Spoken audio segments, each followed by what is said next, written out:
Good morning बच्चों, मैं जितेंद्र कुमार शर्मा स्वागत करता हूं आपका आज की कक्षा में। आज की कक्षा में बच्चों हम पढ़ने वाले हैं कक्षा 5 की पर्यावरण अध्ययन की पुस्तक अपना परिवेश का 9वां अध्याय, जिसका नाम है कहां कहां से पानी। प्यारे बच्चों, इस पाठ के 4 भाग हम पिछली कक्षाओं में पढ़ चुके हैं, जिनमें हमने जाना था कि जो ये पानी है वो हमारे किन किन कामों में उपयोग हो रहा है, यानी पानी का उपयोग हम कैसे करते हैं, इसका संरक्षण क्यों करना है। साथ ही साथ हमने ये जानकारियाँ प्राप्त की थी कि जो पानी है वो हमें पानी के अनेक प्रकार के स्रोतों से प्राप्त होता है, जैसे नदियों, तालाबों, बारिश से, समुद्रों से।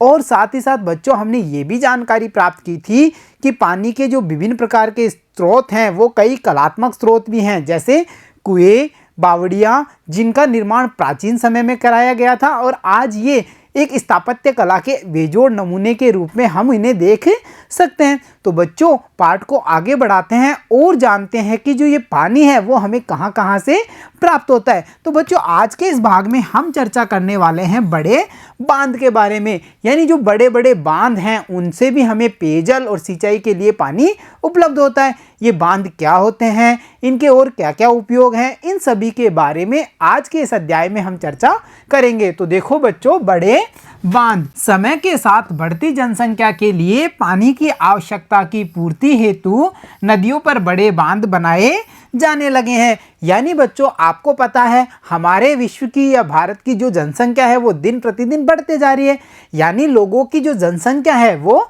बढ़ती जा रही है। इसके लिए क्या होता है, इससे ये होता है कि जो पानी की आवश्यकता है वो भी ज़्यादा ज़रूरत पड़ती है, पानी की भी ज़्यादा ज़रूरत होने लग गई है।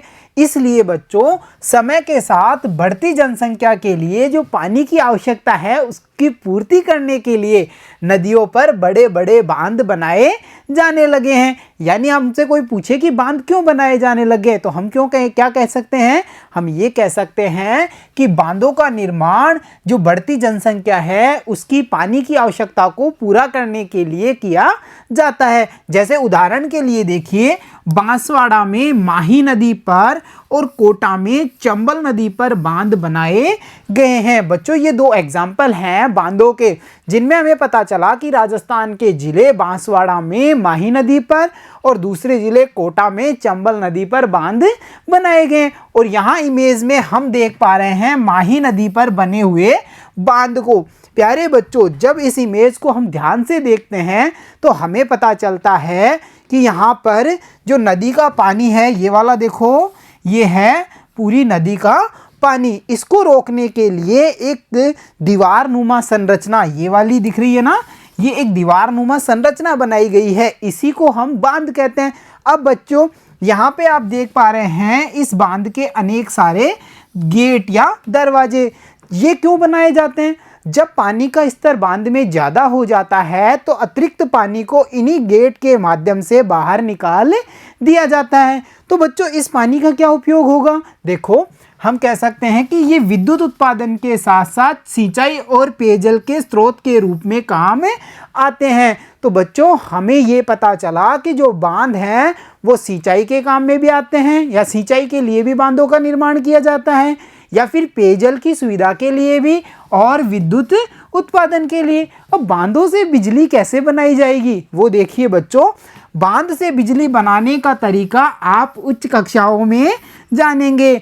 यानी कि बच्चों जब हम आगे की कक्षाओं में पढ़ेंगे तो हम जानेंगे कि बांध से बिजली कैसे बनाई जाती है, परंतु फिर भी हमें थोड़ी जानकारी होनी चाहिए ना, इसलिए आप इस इमेज को ध्यान से देखिए।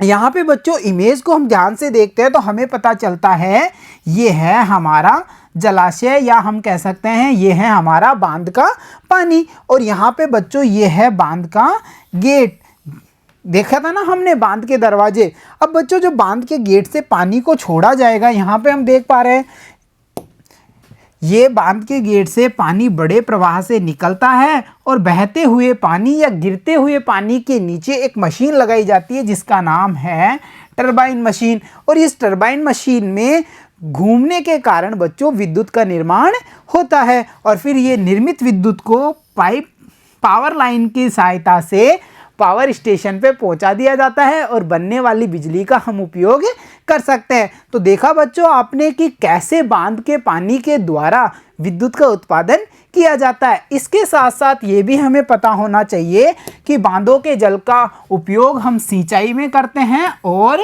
पेयजल की सुविधाओं में भी हम बांध के पानी का उपयोग लेते हैं। तो है ना ये बांध बड़े काम के। इनके द्वारा हमारे बिजली की समस्या, पेयजल की समस्या और सिंचाई के लिए जो पानी की कमी है उसकी समस्या का निवारण होता है। तो बच्चों अब अध्याय को आगे बढ़ाते हैं और जानते हैं कि आज के इस अध्याय से हमने क्या क्या सीखा है। तो देखो हमने सीखा बच्चों, हमने ये जानकारी प्राप्त की कि कुएं, बावड़ियां हमारे जल के स्रोत हैं। यानी कुएं हों चाहे बावड़ियां हों, ये हमारे जल के स्रोत हैं। साथ ही साथ हमने ये भी जाना कि हमें हमारे जलाशय व उसके आसपास की जगह को साफ रखना चाहिए। हमें हमारे जल के स्रोतों की साफ सफाई का विशेष ध्यान रखना चाहिए, क्योंकि अगर जल दूषित होगा तो हमें अनेक प्रकार की बीमारियों का सामना करना पड़ सकता है। इसीलिए हमें हमारे जल के स्रोत और उनके आसपास की साफ सफाई का विशेष ध्यान रखना है। साथ ही साथ हमने ये जाना कि बांध सिंचाई, विद्युत उत्पादन व जल स्रोत के रूप में काम में आते हैं। यानी बच्चों हम कह सकते हैं हमने ये जानकारी प्राप्त की कि जो बांध है उनका उपयोग सिंचाई के लिए भी किया जाता है, विद्युत उत्पादन के लिए भी किया जाता है और पेयजल की समस्या के निवारण के लिए भी बांधों का निर्माण करवाया जाता है और उसके जल का उपयोग किया जाता है। तो देखा बच्चों आज के इस अध्याय से हमने कितनी सारी समझ बनाई है। तो अब समय है कि हमने क्या जाना, क्या समझा उसको बताते हैं। तो चलो बच्चों शुरू करते हैं। जाना समझा अब बताइए। तो देखो बच्चों हमसे कहा है रिक्त स्थानों की पूर्ति कीजिए। यहाँ बच्चों प्रश्न में हमें रिक्त स्थान दिए हुए हैं। उचित शब्द का चयन करते हुए हमें वाक्यों को पूरा करना है और रिक्त स्थान को भरना है। तो देखिए पहला प्रश्न है पेयजल के स्रोत कुआं, बावड़ी और रिक्त स्थान हैं। तो हमने पाठ के अंतर्गत जाना था कि पेयजल के स्रोत कुआं, बावड़ी और हैंडपंप हैं। तो हम यहाँ लिखेंगे हैंड पंप। तो देखा हमारा वाक्य कितनी जल्दी पूरा हो गया। अब बढ़ते हैं अगले प्रश्न पे। अगला प्रश्न है घर में पानी नल से और रिक्त स्थान से आता है। तो घरों में पानी बच्चों कहाँ कहाँ से आता है? नल से और हैंडपंप से। तो हम यहाँ लिखेंगे घरों में पानी नल व हैंडपंप से आता है। फिर बच्चों अगला प्रश्न है हमारा कुआं गोल होता है और बावड़ी रिक्त स्थान होती है। जब बच्चों हमने कुएं और बावड़ी के बारे में अध्ययन किया था तो आपको याद होगा ना, हमने जाना था कुएं और बावड़ी में अंतर, जहां हमें ये पता चला था कि कुएं में पानी तक पहुंचने के लिए किसी प्रकार की कोई सीढ़ियां नहीं होती, जबकि बावड़ी में पानी तक पहुंचने के लिए सीढ़ियों का निर्माण किया जाता है। साथ ही साथ हमने ये भी जाना था कि कुआं गोल होता है और बावड़ी चौकोर होती है। तो हम यहाँ लिखेंगे चौकोर।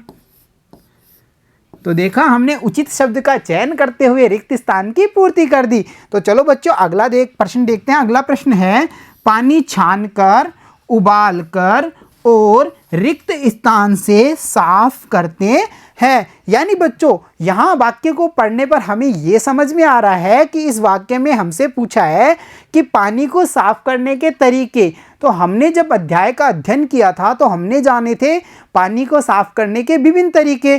तो यहाँ कहा है पानी को छानकर, उबालकर और फिल्टर मशीनों से। तो हम यहाँ लिखेंगे मशीनों से या फिल्टर मशीनों से।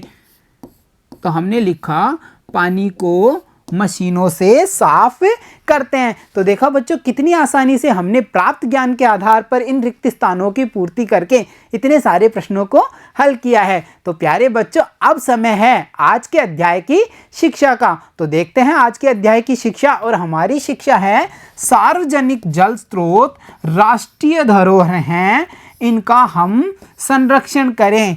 यानी बच्चों हमें ये शिक्षा दी गई है कि जो सार्वजनिक जल स्रोत है, यानी बच्चों सार्वजनिक मतलब जो किसी व्यक्ति विशेष के नहीं होते, जिन पर सभी व्यक्तियों का अधिकार होता है और वो उस स्रोत से पानी का उपयोग बराबर कर सकते हैं। यानी वो किसी एक व्यक्ति की संपत्ति नहीं होते, उन्हें हम कहते हैं सार्वजनिक संपत्ति। तो देखो बच्चों सार्वजनिक जल स्रोत राष्ट्रीय धरोहर है, यानी हमारे राष्ट्र की धरोहर हैं। अतः हमें इनका संरक्षण करना चाहिए, इनकी साफ सफाई का ध्यान रखना चाहिए और कोशिश करनी चाहिए कि इन्हें किसी प्रकार का कोई नुकसान ना पहुंचे। तो देखा प्यारे बच्चों, आज के अध्याय में हमने ये जानकारी प्राप्त की कि जो ये उपयोगी पानी है वो हमें कहाँ कहाँ से मिलता है, इस पानी के कौन कौन से स्रोत हैं, उन और बहते हुए जल का हम क्या क्या उपयोग कर पा रहे हैं, चाहे विद्युत बनाने में हो, सिंचाई में हो, पेयजल के रूप में हो या फिर उद्योगों में हो। इन सभी के बारे में आज के अध्याय में हमने विस्तार से जानकारी प्राप्त की है। तो प्यारे बच्चों, आज की कक्षा में इतना ही। मिलता हूँ आपसे अगली कक्षा में, तब तक के लिए धन्यवाद बच्चों।